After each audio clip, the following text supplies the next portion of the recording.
Hello dear students, welcome to Magnet Brains Hindi medium. आज मैं आपके लिए जो पाठ लेकर आई हूं, आपकी पाठ्य पुस्तक मंजरी का पाठ 20, जिसका नाम है एक संसद नदी की। आज बात करेंगे हम पानी के बारे में, जल संसाधन स्रोतों के बारे में, साथ ही साथ पानी को बचाने के बारे में। बचपन से आपने सुना है पानी को फेंको मत, जल ही जीवन है, पानी को वेस्ट मत करो। तो क्यों ऐसा कहा जाता है? कौन से ऐसे स्थान हैं जहां पानी की बहुत विशेष समस्याएं होती हैं? ठीक है, तो उन सब के बारे में आज हम पढ़ेंगे। साथ ही साथ जल प्रबंधन क्या होता है, जल क्रांति क्या होती है, इन सब शब्दों से परिचय प्राप्त करेंगे आज। तो शुरू करते हैं पाठ अपना एक संसद नदी की। इस पाठ के दौरान आप पढ़ेंगे इस पाठ की व्याख्या। यह जो पाठ है ये लिखा गया है रिपोतार्ज विधा में। गद्य की विधाएं आपने अभी तक जान ली हैं। निबंध क्या होता है, कहानी क्या होती है, उपन्यास क्या होते हैं, एकांकी क्या होते हैं। आज आप एक गद्य की नई विधा से परिचित होंगे जिसका नाम है रिपोतार्ज। रिपोतार्ज एक ऐसी चीज होती है, एक ऐसी आंखों देखा घटना का वर्णन होता है जो अक्सर समाचार पत्रों के लिए लिखा जाता है। आपके घर में कोई ना कोई दैनिक समाचार पत्र आता होगा, आप उसका समाचार पत्र को उठाकर देखिए, उसमें कितनी सारी घटनाएं होती हैं, कुछ आंखों देखा वर्णन होता है। तो साहित्यिक और कलात्मक ढंग से किसी खबर को रिपोर्ट का रूप दिया जाता है, तो ऐसी कोई घटना क्या कहलाती है, ऐसी कोई कला क्या कहलाती है? वो रिपोतार्ज कहलाता है, यानी रिपोर्ट किसी समाचार पत्र के लिए खास तौर पे लिखी गई। तो प्रस्तुत रिपोतार्ज दैनिक समाचार पत्र हिंदुस्तान से साभार लिया गया है। हिंदुस्तान से साभार जो हिंदुस्तान का समाचार पत्र है उनसे लिया गया है। इसमें मैगसेसे सम्मान प्राप्त राजेंद्र सिंह द्वारा राजस्थान के अलवर जिले के जल प्रबंधन द्वारा तथा जल संचयन जल क्रांति का वर्णन किया गया है। अब आप यहाँ पर 2 से 3 बड़े नए शब्द यहाँ पर आप देख रहे हैं। किसके द्वारा? मैगसेसे सम्मान प्राप्त द्वारा राजेंद्र सिंह के द्वारा राजस्थान के अलवर जल प्रबंधन। ठीक है, पहला शब्द यहाँ पर आप जान रहे हैं नया, जल प्रबंधन, जल संचयन और जल क्रांति। तो धीरे धीरे जानेंगे हम इन शब्दों के अर्थ। ये जो राजेंद्र सिंह हैं, इनको मैगसेसे पुरस्कार मिला था। क्या किया था इन्होंने ऐसा कि इन्हें इतना अच्छा सम्मान प्राप्त हुआ, इतना अच्छा पुरस्कार दिया गया है ना। और ये घटना जो है ये कहाँ से संबंधित है? राजस्थान के अलवर जिले से संबंधित है। जैसा कि आप सब जानते हैं कि राजस्थानी जो एरिया है, जो राजस्थान का मरुस्थल, थार मरुस्थल, वहाँ के कितने प्रसिद्ध हैं, उस तरफ पानी की बड़ी भारी समस्या होती है ना।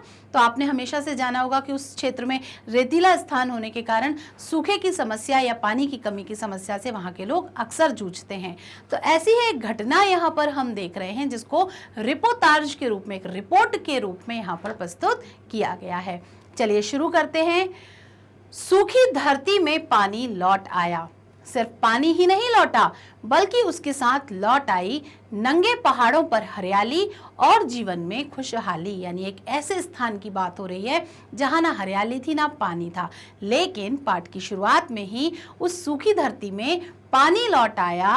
और सिर्फ पानी ही नहीं, बल्कि उन जो पहाड़ों पर जहां पर वीरानी छा गई थी, सूखे पड़ गए थे जहाँ के पेड़ पौधे, वहां पर भी हरियाली छा गई थी। और उस हरियाली और पानी के आने से जो वहाँ के जीवन में, वहाँ के जो लोग थे उनके जीवन में क्या छा गई?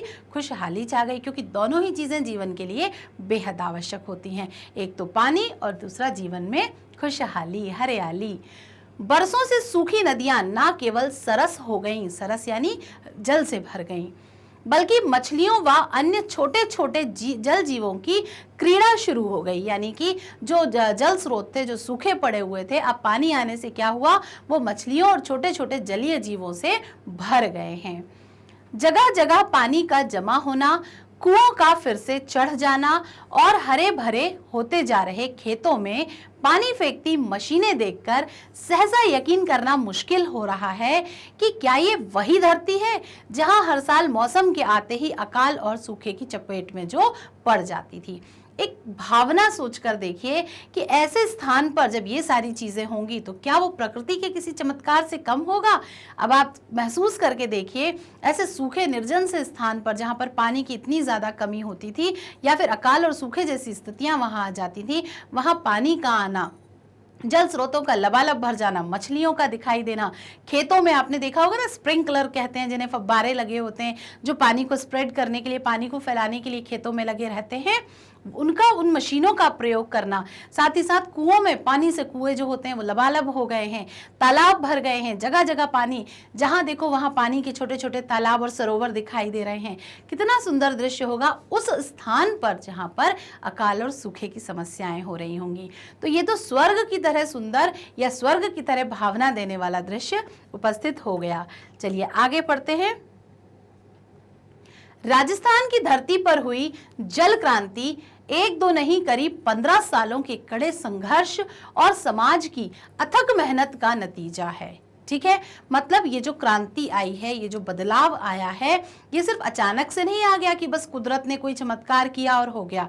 ये वहां के इंसानों की, वहां के मनुष्यों की अथक मेहनत का, अथक परिश्रम का नतीजा है। तब जाके 15 सालों में वो इस स्थिति में आए हैं कि वहां इस तरीके का जो माहौल है, जो दृश्य है, वो देखने को मिलता है। इस जल क्रांति को संभव बनाने में केंद्रीय भूमिका रही राजेंद्र सिंह की, यानी ये जो नाम है ये पूरे पाठ में यहाँ पर मुख्य पात्र के रूप में चलेंगे अब आगे। ठीक है, जानते हैं कि राजेंद्र सिंह जी ने ऐसा क्या किया था जिससे पूरा का पूरा पाठ और पूरे की पूरी जो हमने रिपोर्ट आज हम पढ़ रहे हैं उसमें सिर्फ उन्हीं की चर्चा है। तो देखते हैं। इनके प्रयासों की सुखद और अनूठी मिसाल है कि वे 5 नदियां जो 2 दशक पहले ही सूख गई थी। दशक का अर्थ होता है 10 वर्षों का समूह। ठीक है, आप याद रखें, दशक का अर्थ होता है 10 वर्षों का समूह।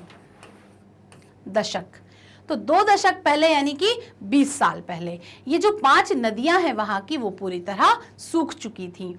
अब वे सदा नीरा हो गई हैं। सदा नीरा शब्द आपने अपनी सोशल साइंस में जरूर सुना होगा। सदा नीरा यानी ऐसी नदियां जिनमें वर्ष भर पानी रहता है, जो पानी से लबालब भरी रहती हैं, ऐसी नदियां सदा नीरा हैं। हिमालय से निकलने वाली नदियों को अक्सर सदा नीरा कहा जाता है क्योंकि उनमें ग्लेशियर पिघलने के कारण, बर्फ पिघलने के कारण 12 महीने वो एक से पानी के साथ बहती हैं। पारंपरिक तरीके से जल प्रबंधन का अद्भुत उदाहरण पेश करती हैं इन नदियों ने ना जाने कितने ही गांवों की तस्वीर बदलकर रख दी है। जो गांव सूखा, अकाल और पानी की कमी से तड़प रहे थे, अब वहां पर ये सदा नीरा नदियां बह रही हैं। सदा नीरा नदियां थी जो 2 दशक पहले सूख चुकी थी। इन 5 नदियों के बारे में भी हम अगले पंक्तियों में जानेंगे। अखरी, रूपारेल, सरसा, भगाणी और जहाज वाली नदी में फिर से बहता पानी, यानी ये 5 नदियां हैं यहाँ पर, इस प्रकार इनका नाम दिया है। अखरी, रूपारेल, सरसा, भगाणी और जहाज वाली नदी में फिर से बहता पानी इन गांवों के लोगों के जुझारू चरित्र का, जुझारू मतलब क्या होता है, एकदम पैशनेट, जो किसी काम को करना सोच लें तो उसको करके ही दम लेते हैं, ऐसे लोग क्या कहलाते हैं, जुझारू कहलाते हैं। तो ऐसे जुझारू चरित्र का अद्भुत प्रमाण है, यानी वहां के लोगों ने वो बिल्कुल पीछे पड़ गए थे, बिल्कुल उनके दिल दिमाग में सिर्फ एक ही जज्बा, एक ही जुनून था कि हमें इस सूखे की समस्या से राहत दिलानी है। अलवर जिले में अपनी मेहनत से इन सूखी नदियों को फिर से पानीदार बनाने वाले गांव के मेहनतकश लोगों ने इन्हें अपनी संपत्ति मान लिया है, यानी प्रकृति के उपादान को अपनी संपत्ति मान लिया है। उतना प्रेम प्रकृति के उपादानों से करना बहुत विशेष बात होती है। देखिए, प्राकृतिक उपादान क्या होते हैं, जो नदियां हैं ये प्रकृति ने बनाई है, कुदरती देन है, लेकिन उनका ख्याल रखना, उनकी देखभाल करना, उनकी रक्षा करना, उनकी सुरक्षा करना, उन्हें गंदा होने से बचाना, ये सब काम हम कब करते हैं, जब कोई चीज़ हमारी अपनी संपत्ति हो। जैसे कि आपका घर आपकी अपनी संपत्ति है, आप उसमें पेंट कराते हैं, मेंटेनेंस कराते हैं, कोई टूट फूट हो जाए तो मरम्मत कराते हैं। ठीक वैसे ही यहाँ पर इन नदियों को, जो कि प्राकृतिक उपादान थी, उन्हें क्या मान लिया गया, अपनी संपत्ति मान लिया गया। और अपनी संपत्ति मान लिया तो उनसे प्रेम हो गया, और प्रेम जिस चीज़ से हो जाता है उसका तो हम विशेष ख्याल रखते हैं। तो वहाँ के लोगों ने इस प्रकार नदियों के बारे में सोचना शुरू कर दिया। एक दिलचस्प बात है, दिलचस्प यानी कि इंटरेस्टिंग, कि अखरी नदी को जलाने वाले लोगों ने ना तो इसके संरक्षण के लिए अखरी संसद का गठन कर लिया था, यानी जो लोग थे, जो इस अखरी नदी थी, जो वहाँ जिस नदी का नाम है अखरी नदी, उसको चलाने के लिए क्या किया उन्होंने, एक आखिरी संसद का गठन कर लिया। आपने संसद शब्द का प्रयोग कहाँ सुना है, राजनीति में सुना होगा, ठीक है। अपने जब संविधान के बारे में जब हम बात करते हैं वहां आपने विधानसभा और संसद का नाम सुना होगा। तो जो संसद होती है वहां बहुत सारे आपने देखा होगा सांसद वगैरह बैठते हैं, स्पीकर बैठते हैं, मुख्यमंत्री प्रधानमंत्री बैठते हैं और वहां पर समस्याओं की बारे में चर्चा होती है और उनका निराकरण होता है, कानून बनते हैं, विधेयक पास होते हैं, ये सब चीजें होती हैं। तो अब यहाँ पर आखिरी संसद का निर्माण क्यों किया गया था, ध्यान दें हमारे पाठ का नाम भी है एक संसद नदी की, यानी नदी के लिए चर्चा करने के लिए बहुत सारे लोगों ने एक टीम बनाई है, एक समिति बनाई है, उससे जुड़ता मिलता जुलता यहाँ पर कुछ काम होने वाला है। तो आखिरी संसद का गठन कर लिया है, यानी कुछ लोगों ने मिलकर एक टीम बना ली है, उसमें अलग अलग पदों पर अलग अलग भूमिका को निभाने वाले लोग हैं। अब वो क्या करते थे वो हम जानते हैं। आखिरी संसद के कई अधिवेशन हो चुके हैं, अधिवेशन यानी सत्र, सीजन्स जिन्हें आप कहते हो। इन बैठकों में, बैठक यानी जो मीटिंग्स होती है ना, लोगों की, बहुत सारे लोग बैठ के मिलते हैं, बैठते हैं साथ में, फिर किसी समस्या का समाधान या कोई बातों पर चर्चा किया करते हैं, में लगभग 75 गांव के लोग हिस्सेदारी करते हैं, यानी उसमें लगभग आसपास के 75 गांव के लोग वहां पर उस बैठक को अटेंड करने के लिए, बैठक में उपस्थित होने के लिए आते हैं। आखिरी संसद में पानी के उपयोग के उचित कानून बनते हैं। कितनी अच्छी बात है कि वहां पर जो लोग हैं वो सब मिलके बैठकर पानी से संबंधित कुछ नियम, कायदे, कानून बनाते हैं।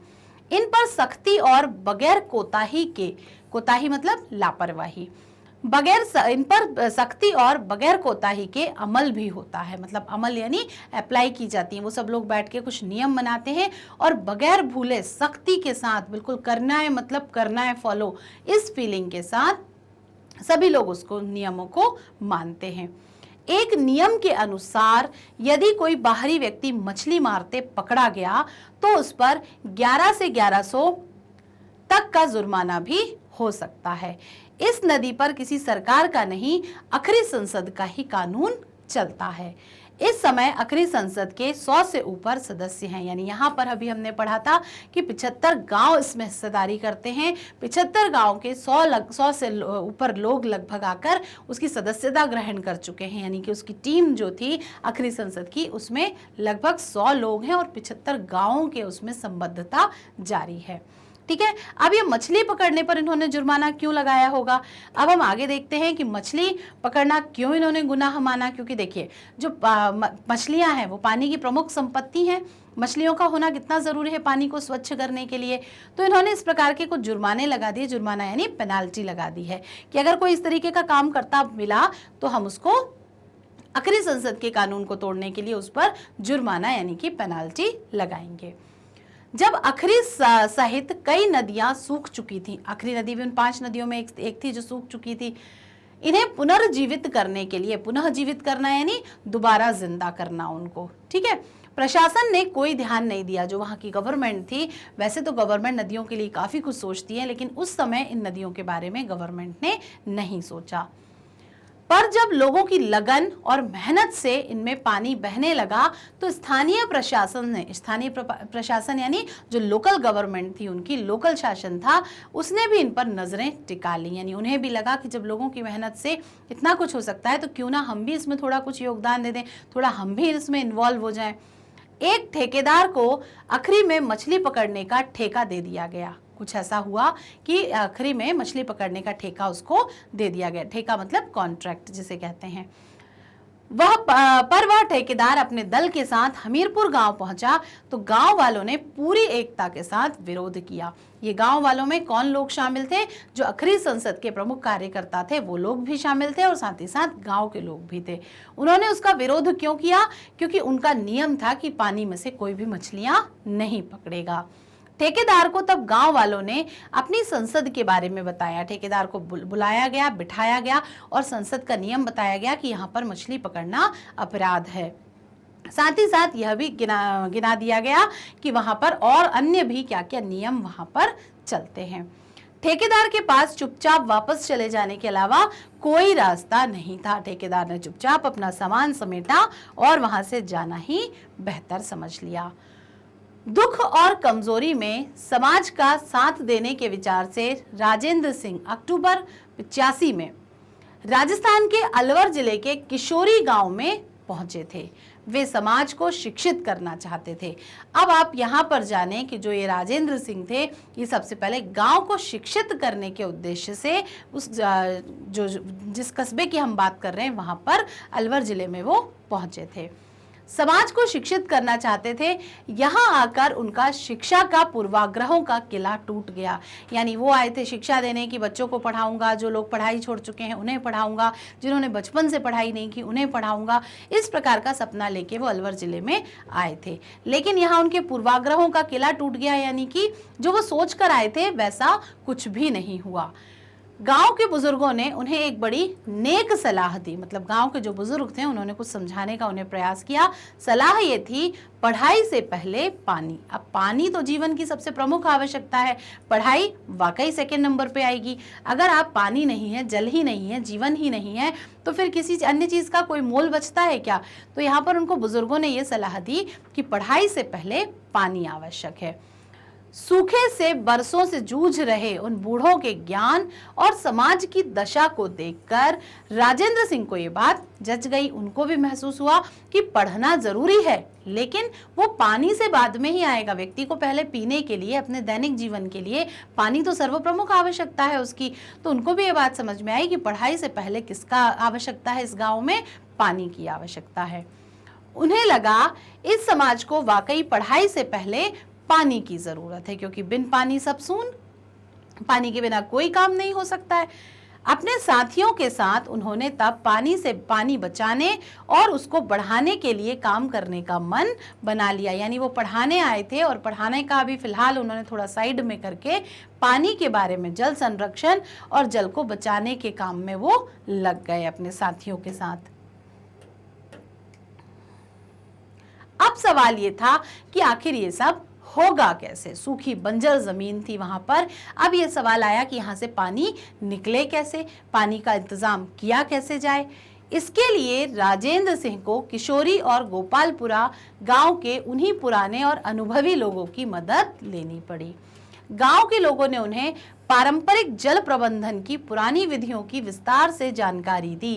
तो यहाँ ध्यान दें, पारंपरिक जल प्रबंधन की पुरानी विधियों की विस्तार से जानकारी दी।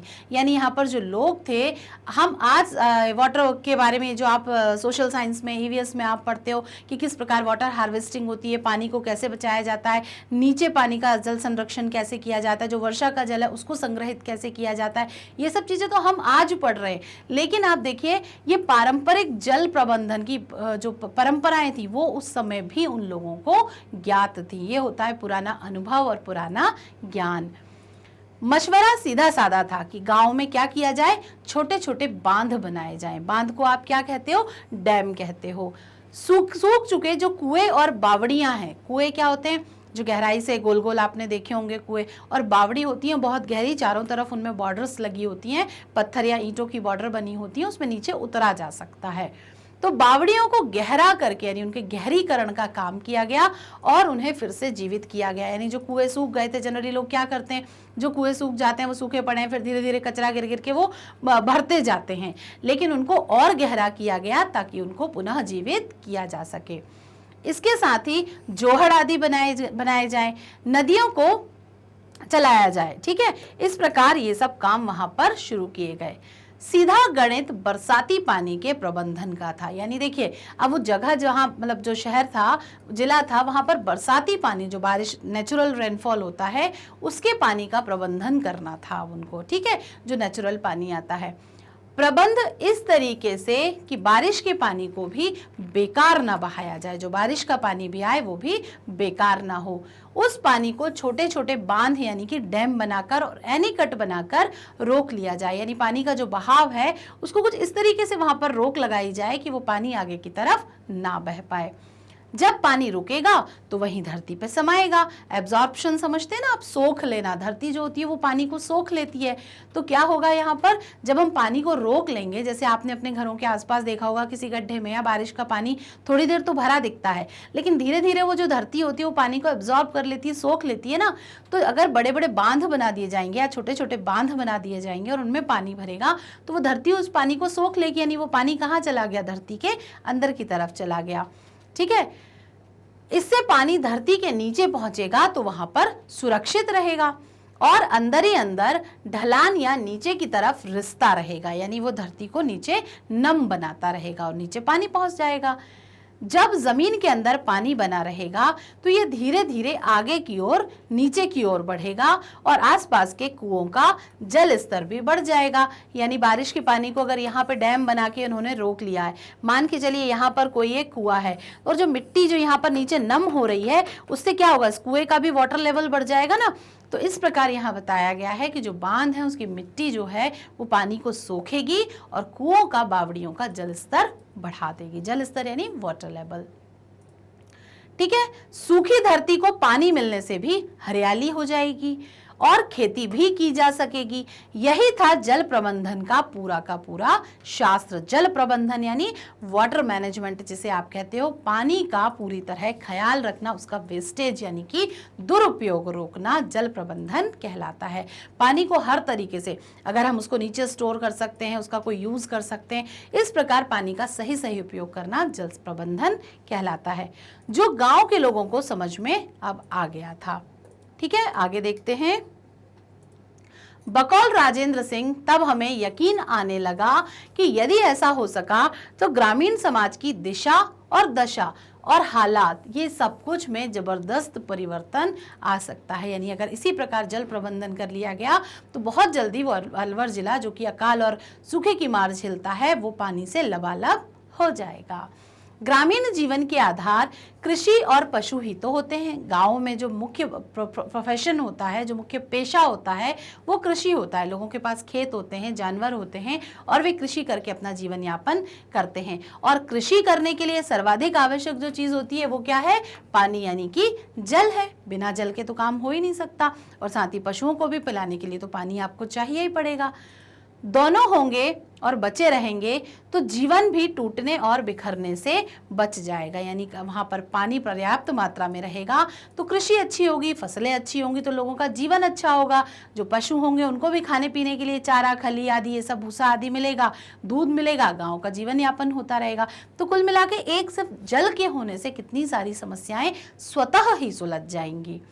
गांव के लोगों ने यह भी समझाया कि जिस समाज में रहकर काम करना है, सीखना भी वहीं से होगा, दूसरे करना भी वही होगा जो समाज चाहता है। हम कई बार ये सोच लेते हैं ना कि हमें लोगों से क्या फर्क पड़ता है हमें, लेकिन हम जिस सोसाइटी में रहते हैं, जिस समाज में रहते हैं, हमें कभी ना कभी उनकी आवश्यकता पड़ती है, उन्हें हमारी आवश्यकता पड़ती है। तो ये परस्पर जो व्यवहार है, इसी से ये सारी की सारी दुनिया चल रही है। तो यहाँ पर भी वो गांव के लोगों ने देखो कितनी अच्छी और बड़ी बात कही है कि जहां हमको जिस समाज में रहकर काम करना है, सीखना वहीं से है। यानी कोई ना कोई हमें वो काम सिखाएगा, कोई वो स्किल जो है वो कोई ना कोई सिखाएगा।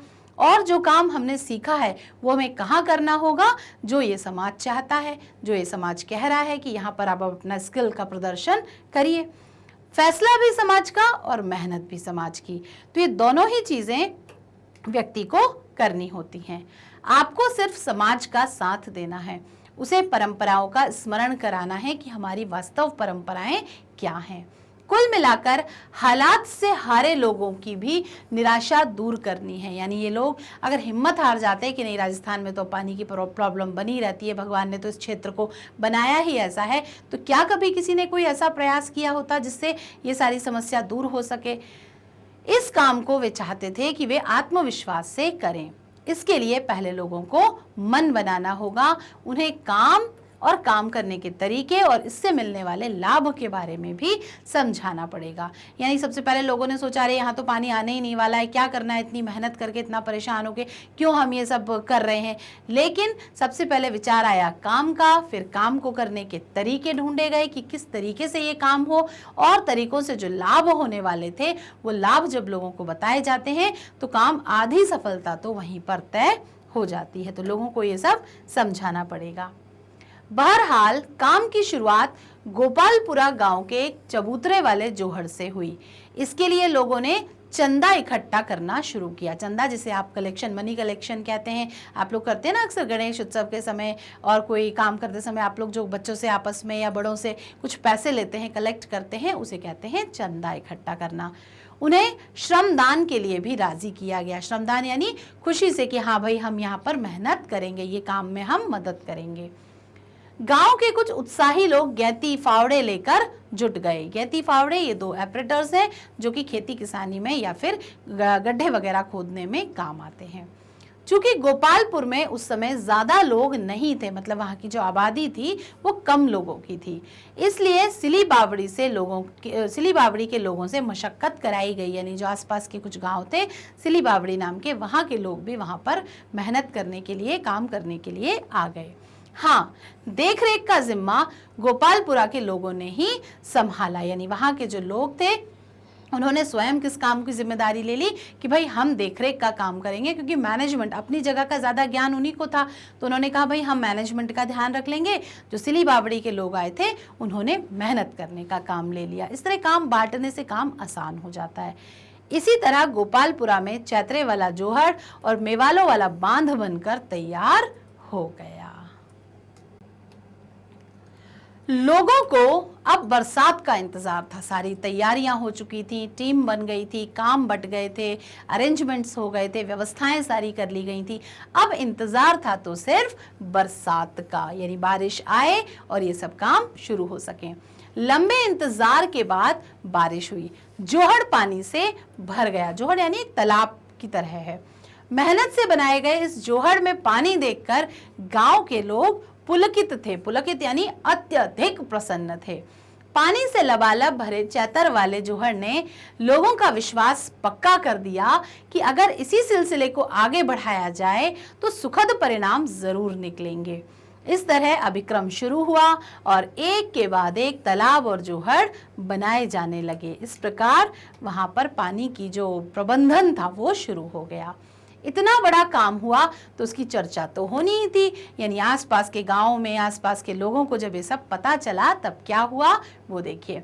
दूसरे गांव के लोग भी गोपालपुरा में पानी का प्रबंधन देखने के लिए आने लगे कि इन लोगों ने किस प्रकार पानी का ये जो मैनेजमेंट है उसको, व्यवस्था को किस प्रकार बनाया है, कैसे वो वर्षा के पानी को नीचे भूमि में इकट्ठा कर रहे हैं, किसी गड्ढे में इकट्ठा कर रहे हैं, फिर उस पानी को रिस रिस कर धरती में जाने दे रहे हैं। तो किस प्रकार की व्यवस्था बनाई वो अब सब लोग देखने के लिए आने लगे। उन्हें भी लगा कि जब इस गांव के लोग अपनी मेहनत के दम पर ऐसा चमत्कार कर सकते हैं तो वे क्यों नहीं। ये बहुत बड़ी बात होती है ना, कि हम किसी की प्रेरणा बन जाएं। तो यहाँ पर जो गोपालपुरा गांव के लोग थे अब वो प्रेरणा बन गए थे। अब वो लोगों को प्रेरणा देने का काम करने लगे थे।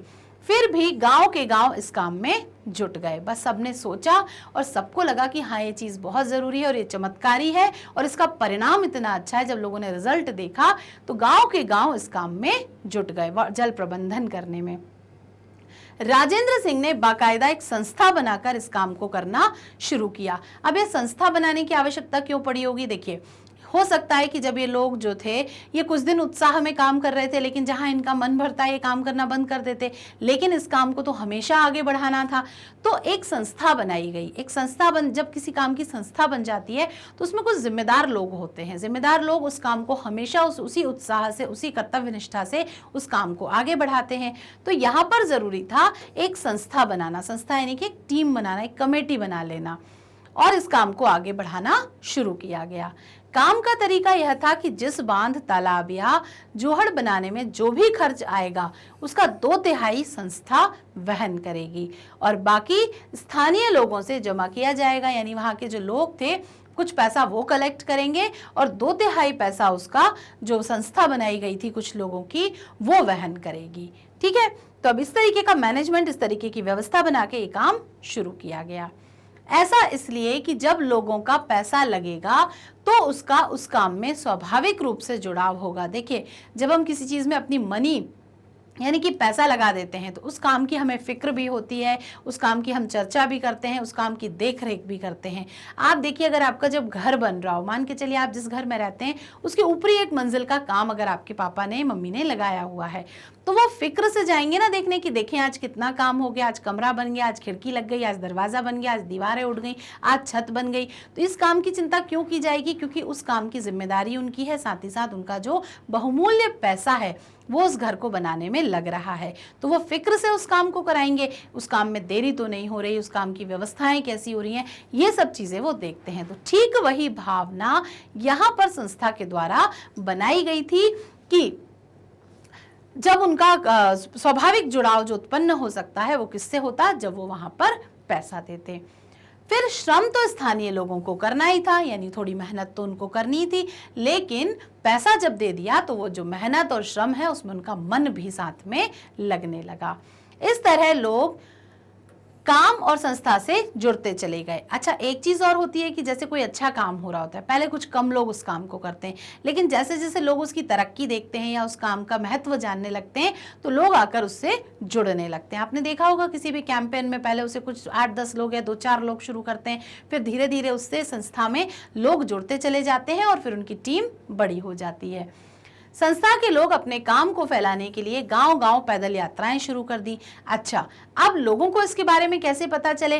तो पब्लिसिटी जिसे हम कहते हैं, प्रचार प्रसार, वो भी बहुत जरूरी था। तो कुछ लोग तो आकर देख रहे थे, लेकिन हर गांव-गांव तक ये खबर कैसे पहुंचाई जाए? तो संस्था के लोगों ने कुछ कामों की, कुछ लोगों की टीम इस चीज के लिए लगाई कि आप जाकर गांव-गांव जाकर प्रचार प्रसार करेंगे कि हमने इस प्रकार से जल प्रबंधन किया है और हमारे गांव में एक चमत्कार हुआ है कि अब हम पानी की समस्या से, उतनी पानी की समस्या हमारे यहाँ नहीं है और पानी की व्यवस्था में हम लग गए हैं। इस प्रकार के तालाब, जोहड़, कुएं, बावड़ियों की हमने देखभाल की है, तो उससे लोगों को प्रेरणा मिलती। तो ये लोग क्या करने लगे? इनकी एक टीम ने अलग अलग गांवों में जाकर इस तरीके की खबरें देना, बताना शुरू कर दिया। इन यात्राओं का लाभ यह हुआ कि जो लोग थे वो जल के साथ साथ जंगल का महत्व भी समझने लगे। उन लोगों को समझ में आने लगा कि हाँ, पानी का, जंगल का जो नेचुरल रिसोर्सेज यानी प्राकृतिक उपादान हैं, इन सब का ध्यान रखना कितना आवश्यक है। ठीक है, करीब 15 साल पहले शुरू हुआ ये छोटा सा प्रयास। देखिए, कोई भी प्रयास या कोई भी काम जब शुरू होता है वो छोटा होता है, लेकिन होते होते लोगों के जुड़ते जुड़ते वो कितना महान बन जाता है वो हम यहाँ पर देख ही रहे हैं। तो एक मुहिम बनाकर, मुहिम यानी एक लक्ष्य बनाकर अलवर सहित राजस्थान के, अब देखिए कहाँ कहाँ ये मुहिम छिड़ी, दौसा, जयपुर, टोंक, उदयपुर, करौली और सवाई माधोपुर जैसे जिलों में भी यह आंदोलन, जो ये इनका मुहिम थी, वो फैल चुकी थी। इन जिलों में सैकड़ों गांवों में इन दिनों पानी बचाने, बढ़ाने का काम चल रहा है। राजस्थान के जिन इलाकों में पारंपरिक तरीके से जल प्रबंधन का काम हुआ है, वहां की तस्वीर अब पूरी तरह बदल गई है। वो जो गांव सूखे और अकाल से पीड़ित रहा करता था, अब वहां पानी के वाटर सोर्सेज यानी जल स्रोत की भरमार हो चुकी है। और सबसे प्रमुख बात कि उनसे प्रेरणा लेकर, उस एक गांव के ये काम होने से वहां के लोगों से प्रेरणा लेकर सैकड़ों गांवों ने अपने विकास कर लिए और जल की जो समस्या हुआ करती थी उससे मुक्ति पा ली। भूजल स्तर उठने से कुएं जी उठे। भूजल यानी वर्षा का जल, जो भूमि का जल होता है, उसका जब लेवल बढ़ाया गया उससे कुएं जी उठे। कुएं में पानी कहाँ से आता है?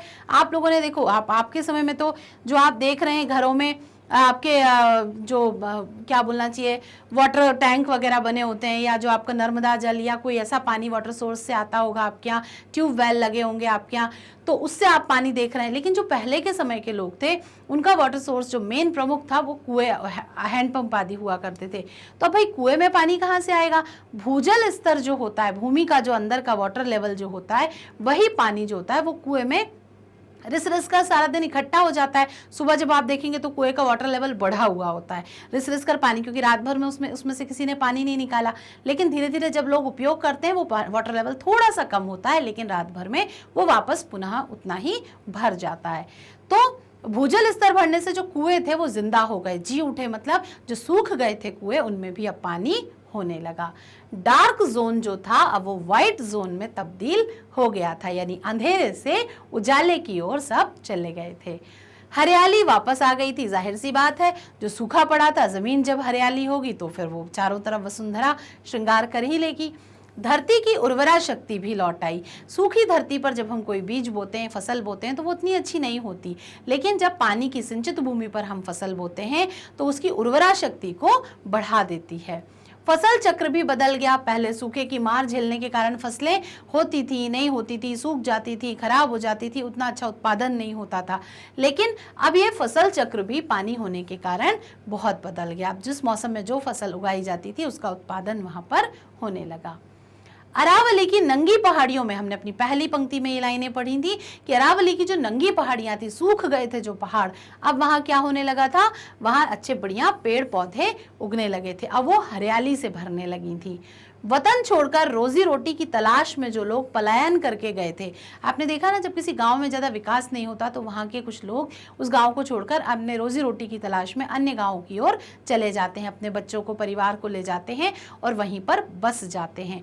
तो ऐसे लोग जो अपना वतन छोड़कर रोजी रोटी की तलाश में पलायन कर गए थे, मतलब बाहर चले गए थे, गांव के लोग अब वापस आने लगे, क्योंकि पानी होने के कारण एक तो ये सारी चीजें जो हमने पढ़ी ये लाभ होने लगे, साथ में कई प्रकार के रोजगार भी बढ़ गए होंगे, तो वो लोग वापस आने लगे और अपने खेतों में भरपूर फसल पैदा करने लगे। पहले सूखे की मार झेलने के कारण उनके जो खेत थे उसमें उत्पादन नहीं होता था, वो फसलों का उत्पादन नहीं कर पाते थे, लेकिन अब वहाँ पानी भरपूर हो गया था, उसके कारण फसलें पैदा होने लगी। देखिए, जितनी अच्छी फसल होगी किसान का मन उतना ही खुश होगा, उतने ही अच्छे दामों में वो बिकेगी, किसान के घर में धन धान्य का आगमन हो जाएगा, उसको अच्छा खासा पैसा मिलेगा, फिर उस किसान उस पैसे से अगले साल के लिए बीज खरीद सकता है, फसलों का उत्पादन कर सकता है। तो ये प्रक्रिया जो होती है चलती रहेगी। तो इससे क्या होगा, लोगों की अन्न की पूर्ति होती जाएगी और जो किसान है वो भी समृद्ध हो जाएगा। तो खेतों में भरपूर फसल पैदा करने लगे। पलायन पर अब विराम लग चुका था, यानी अब गांव छोड़ के जाना, शहर छोड़ के जाना अब बंद हो गया था। अब जो जहां है वो वहीं रहते थे लोग। धूप और लू की गर्म लहरें झेलकर पानी के लिए रोज कोसों दूर यात्रा करने वाली महिलाओं के तो अब दिन फिर गए हैं। आपने देखा होगा टीवी सीरियल्स में, मूवीज में, या फिर कहीं ना कहीं किसी फोटो में देखा होगा कि राजस्थान के अलवर शहरों में जो रेतीले इलाके हैं उसमें एक एक मटका लेके वो महिलाएं पानी कितने दूर दूर से लेकर आती थी, है ना, एक मटका लेके, और फिर दिन भर में ऐसे कितने राउंड, क्योंकि घर में कितने सारी चीज़ों के लिए पानी की आवश्यकता पड़ती होगी। तो कई बार तो महिलाएं साथ में उनके परिवार, पति, बच्चे, जो भी उनके घर में जितने सदस्य हैं, सभी एक एक दो दो बर्तन लेकर पानी की तलाश में निकल जाते थे और पानी लेकर लौटते थे। लेकिन अब जो अब की स्थिति है, पानी से जब वो इतना अच्छा जल प्रबंधन जब हुआ है, तो पानी के लिए जो कोसों दूर यात्रा करने वाली महिलाएं थी, अब पानी उन्हें घर में और घर के आसपास उपलब्ध होने लगा। तो उनके दिन फिर गए, यानी उनके दिन बदल गए। ये एक मुहावरा है। अब वे घर के काम निपटाकर परिवार के बारे में सोचने लगी हैं। पहले उनको क्या रहता था, सुबह सुबह पानी लेकर आओ, घर के सारे काम निपटाओ, फिर दोबारा पानी लेकर आओ, शाम के काम निपटाओ। तो पानी लाना एक बहुत ही विकट समस्या उनके सामने होती थी। लेकिन अब क्या होने लगा कि अब उनको जो घर में ही, उनके आसपास ही पानी मिलने लगा, तो वे कई अन्य नई चीजों के बारे में भी सोचने लगी। बच्चे जो पहले कुछ नहीं या कुछ भी नहीं किया करते थे, अब पाठशाला जाने लगे, क्योंकि वो बच्चे भी कई बार छोटा बड़ा बर्तन लेके अपने मम्मी पापा के साथ पानी की तलाश में निकल जाया करते थे।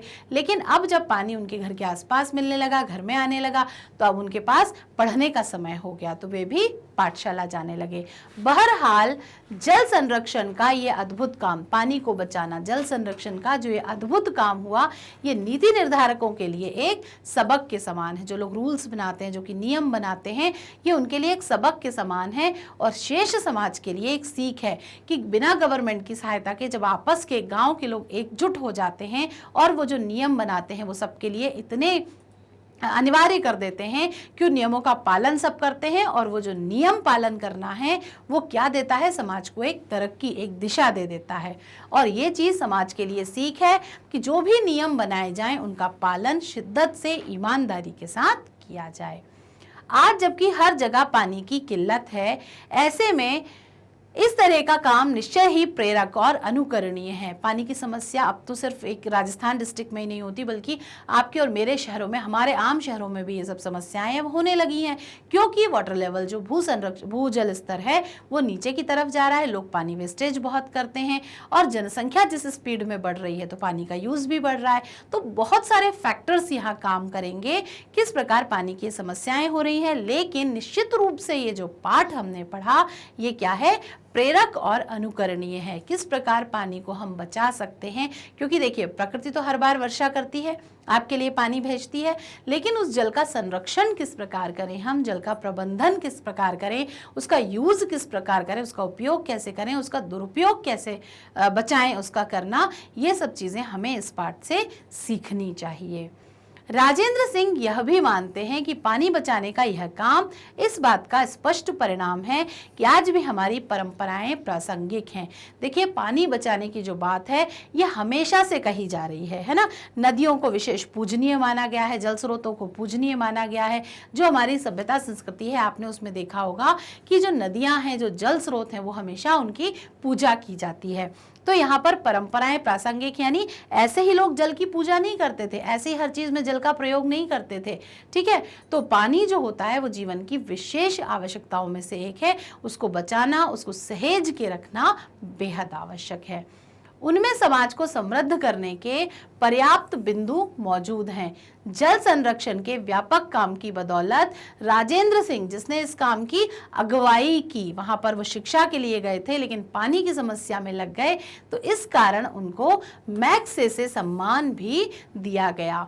और इस सम्मान ने हमारी परंपराओं की प्रासंगिकता को ही पुष्ट किया है कि अगर हम मेहनत करते हैं, किसी काम में दिल से, लगन से जुट जाते हैं, तो हमें सफलता निश्चित रूप से मिलती है। निसंदेह, यानी बिना किसी संदेह के, परंपराओं पर विश्वास कर राजस्थान के अलावा मध्य प्रदेश, उत्तर प्रदेश और गुजरात जैसे कई जगहों पर जल संरक्षण का काम चल रहा है और ये बात बिल्कुल सही है। तो ये सारे शहर जो हैं, ये सारे जो प्रदेश हैं, इन्होंने भी जल संरक्षण, जल प्रबंधन को अपनाया है। साथ ही साथ ये संकल्प लिया है कि किसी भी प्रकार से पानी का दुरुपयोग हम नहीं करेंगे, ताकि प्रकृति की अनमोल चीज जिसे हम जीवन कहते हैं ये हमारे लिए पर्याप्त मात्रा में उपलब्ध रहे। तो आज से, अभी से बिल्कुल शपथ ले लीजिए कि पानी का उपयोग करेंगे लेकिन उसका दुरुपयोग ना करेंगे और ना ही किसी को करने देंगे। ठीक है, तो आप बहुत सारे निबंध, अनुच्छेद वगैरह जल के बारे में, पानी के बारे में अपने किसी भी विषय में लिखते होंगे, तो आप बहुत कुछ इसके बारे में जानते हैं। आवश्यकता है सिर्फ उस बातों को दोहराने की और अपने मस्तिष्क में वापस लाने की। ठीक है, आगे देखते हैं। राजस्थान में अगर परंपराओं को आधार बनाकर उन्होंने पारंपरिक तरीके से पानी बचाया है, इसलिए यहाँ पर किस शब्द का प्रयोग किया जा रहा है, परंपराओं को आधार बनाकर काम किया जा रहा है। तो गुजरात में कुछ वैज्ञानिक तकनीकों की मदद भी ली जा रही है। कहीं परंपरावादी यानी ट्रेडिशनल तरीके यूज किए जा रहे हैं, कहीं साइंटिफिक तरीके यानी वैज्ञानिक तरीके की मदद ली जा रही है। वैज्ञानिक तकनीकों की मदद से उस जगह की पहचान कर ली जाती है जहां पर पानी इकट्ठा किया जा सकता है। आजकल तो बहुत सारी ऐसी मशीनें, ऐसे यंत्र आ गए हैं जिसको जमीन पे रखने या कुछ भाग तक अंदर डालने से ये पता चल जाता है कि क्या इस जगह से पानी निकाला जा सकता है। आपने अपने घर के आसपास बोरिंग सिस्टम वगैरह जो देखा होगा होते हुए, तो वो पहले चेक कराते हैं कि जिस जगह हम बोर करा रहे हैं, जो मशीन से बोर होता है, वहां पर जल स्तर कितना है, वहां पानी निकलेगा या नहीं निकलेगा। तो ये एक वैज्ञानिक तरीका है जो कई जगहों के लोग उसका प्रयोग भी करते हैं। इस तकनीक का नाम है रिमोट सेटिंग। रिमोट सेटिंग इसको कहा जाता है। जो मैंने अभी आपको तरीका बताया वो रिमोट सेटिंग उसका नाम है। इस रिमोट सेटिंग के माध्यम से धरती के हिस्से के चित्र लिए जाते हैं, पिक्चर्स लिए जाते हैं। जैसे सोनोग्राफी मशीन होती है, एक्सरे मशीन होती है ना, वैसे धरती के चित्र लिए जाते हैं कि जिस स्थान पर आप खड़े हो या जिस स्थान पर आप कोशिश कर रहे हो वहां पर पानी का वाटर लेवल कितना है, जल का स्तर कितना है। अगर यहाँ पर खुदाई की जाए या यहाँ पर हैंडपंप लगाया जाए या बोरिंग किया जाए तो यहाँ से पानी निकलेगा या नहीं निकलेगा, वरना क्या होगा, अननेसेसरी समय भी खराब होगा, मेहनत भी खराब होगी। तो इस प्रकार एक व्यवस्था दी गई है रिमोट सेटिंग। इस व्यवस्था के कारण पहले चेक कर लिया जाता है कि वहाँ पानी का स्तर क्या है। इन चित्रों में धरती की आंतरिक संरचना भी स्पष्ट हो जाती है। आंतरिक संरचना मतलब जैसे मैंने अभी आपको बताया ना, सोनोग्राफी होती है बॉडी की, तो हमारे शरीर के अंदर के पिक्चर्स आ जाते हैं ना, उसमें एक्सरे देखा होगा आपने। तो उसी प्रकार यहाँ पर धरती के अंदर की संरचना को स्पष्ट करने के लिए रिमोट सेटिंग नाम की विधि का प्रयोग किया जाता है। ठीक है, आगे देखते हैं। आंतरिक संरचना जानकर यह अंदाजा आसानी से लगाया जा सकता है कि अमुक जगह पानी जमा करने के लिए ठीक रहेगी या नहीं। मैंने अभी आपको बताया ना कि वहां पर वाटर पानी का स्टॉक कर सकते हैं कि नहीं, इसका पता लगाया जा सकता है। वहां पहले से पानी है या नहीं, एकदम सूखी जमीन है या कोई और समस्याएं वहां पर तो नहीं है। इससे पता चल जाता है कि जमीन के भीतर पानी किस गति से रिसेगा। रिसना यानी धीरे धीरे पानी का जाना। भी आप सूखी जमीन पे समय एक ग्लास पानी डाल के देखिए, 2 मिनट में वो पानी गायब हो जाएगा ना। लेकिन बारिश के दिनों में वो पानी थोड़ी देर बना रहता है, क्योंकि धरती में नीचे पानी बहुत सारा पहुंच चुका होता है। लेकिन इस समय गर्मी के मौसम में या नॉर्मल मौसम में कभी आप पानी डालकर देखिए, वो पानी क्या होगा, जमीन के नीचे फट से चला जाएगा, क्योंकि इस धरती को पानी नहीं मिला है। ठीक है, रिमोट सेटिंग तकनीक से पहाड़ी तथा पठारी इलाकों में ये ज़्यादा कारागर है। ऐसे स्थान जहाँ पर मिट्टी जो पृथ्वी है उसमें नीचे बड़ी बड़ी चट्टानें या बड़े बड़े पत्थर होते हैं। अब अगर ऐसी जगह वाटर का हम पानी का वहाँ पर प्रबंधन कर दें, वहाँ पर हम इकट्ठा कर दें पानी को, तो वो चट्टानों के कारण पानी का कोई खास प्रयोग वहाँ पर नहीं हो पाएगा।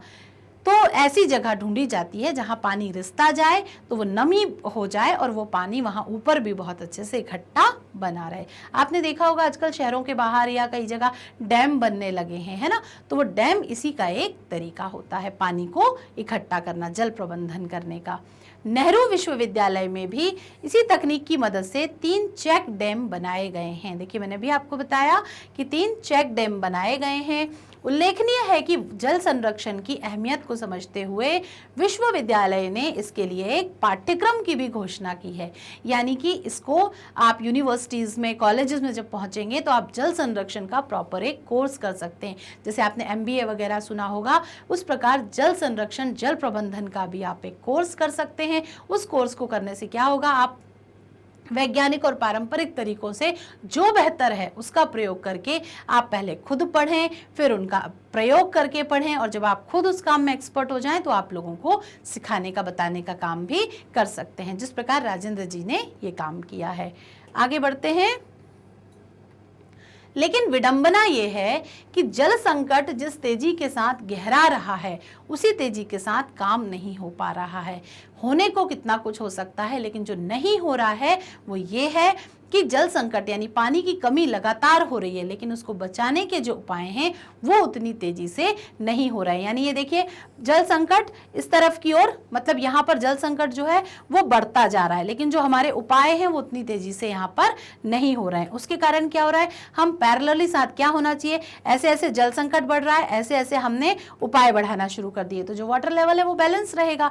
लेकिन हमारे जो प्रयास है वो समस्या से थोड़ा कम है, जिसके कारण क्या समस्या हो रही है, तो कुदरत की अनमोल देन को बचाने के लिए, बढ़ाने के लिए हर व्यक्ति को जागरूक होना पड़ेगा। अपने अपने स्तर पर कुछ ना कुछ काम करने पड़ेंगे। अगर मैं ये सोचूं कि चलो मेरे अकेले करने से क्या होगा, वो कर रहा है, वो कर रहा है, वो समिति कर रही है, वो प्रदेश ये काम कर रहा है, तो क्या ऐसा काम करने से कोई फल मिलेगा? बिल्कुल नहीं। हर व्यक्ति को अपने लेवल का प्रयास करना पड़ेगा, हर व्यक्ति को आगे आना पड़ेगा, तब कहीं जाके हम इस जो हमने एक यज्ञ लिया है, एक संकल्प लिया है कि नहीं हम जल संरक्षण करके रहेंगे, जल प्रबंधन करके रहेंगे, जल को बचा के रहेंगे, तभी वो जो हमारा आयोजन है, वो यज्ञ है, वो सफल होगा। वरना एक व्यक्ति के करने से कुछ नहीं होता। हिंदी में एक कहावत है, अकेला चना भाड़ नहीं फोड़ सकता, यानी एक व्यक्ति कुछ नहीं कर सकता। आपको एक टीम बनानी पड़ेगी, समूह बनाना पड़ेगा, कमेटी बनानी पड़ेगी, संसद बनानी पड़ेगी, जिसमें रहकर आप ये नदियों के बारे में, जल के बारे में, प्रबंधन के बारे में, इनके संरक्षण के बारे में काम कर सकते हैं।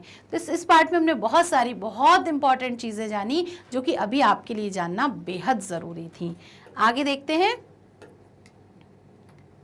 शब्दार्थ की तरफ हम आ गए हैं, तो इस पाठ को दोहराइए। ये पाठ आपके जीवन के लिए बहुत आवश्यक है। पहले खुद पढ़िए, समझिए और कोशिश करिए कि मैं कम से कम 10 या 20 लोगों को इस पाठ का महत्व बताऊंगा, जल का महत्व बताऊंगा, जल प्रबंधन बताऊंगा, जल संरक्षण बताऊंगा, साथ ही राजेंद्र जी की ये प्रेरणादायी कहानी भी जरूर सुनाऊंगा।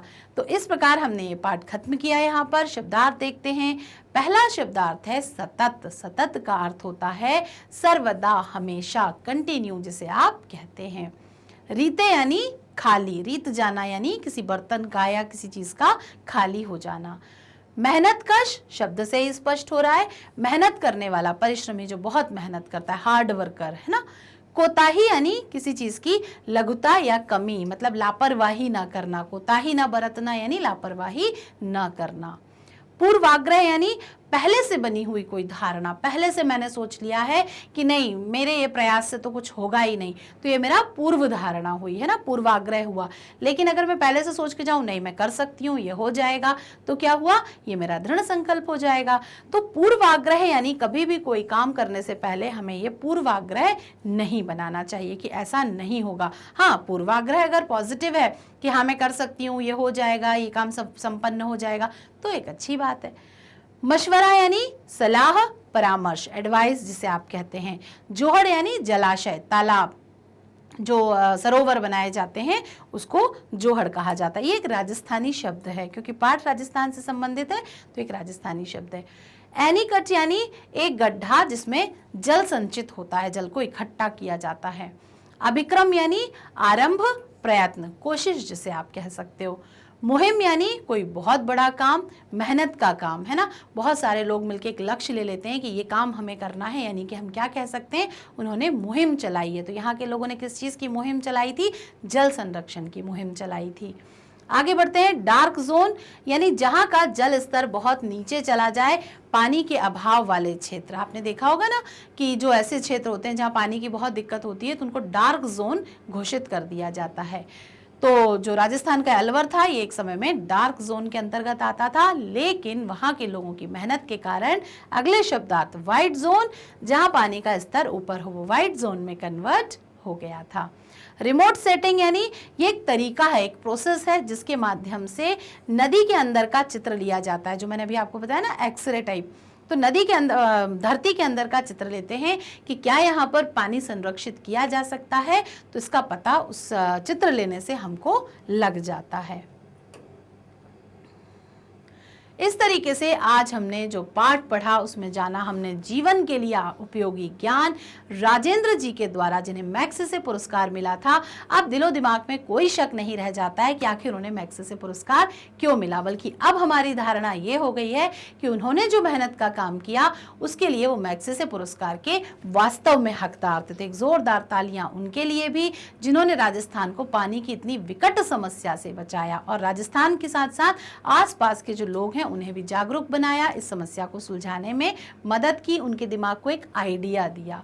ठीक, तो इस पाठ का दोहराव करते रहिए। जैसा कि मैंने कहा, इसके बारे में जरूर लोगों से बात करिए, अपनी कक्षा में सहपाठियों से, शिक्षकों से जरूर बात करिए, उनको इस समस्या के बारे में और समाधान के बारे में जरूर चर्चा करिए उसकी।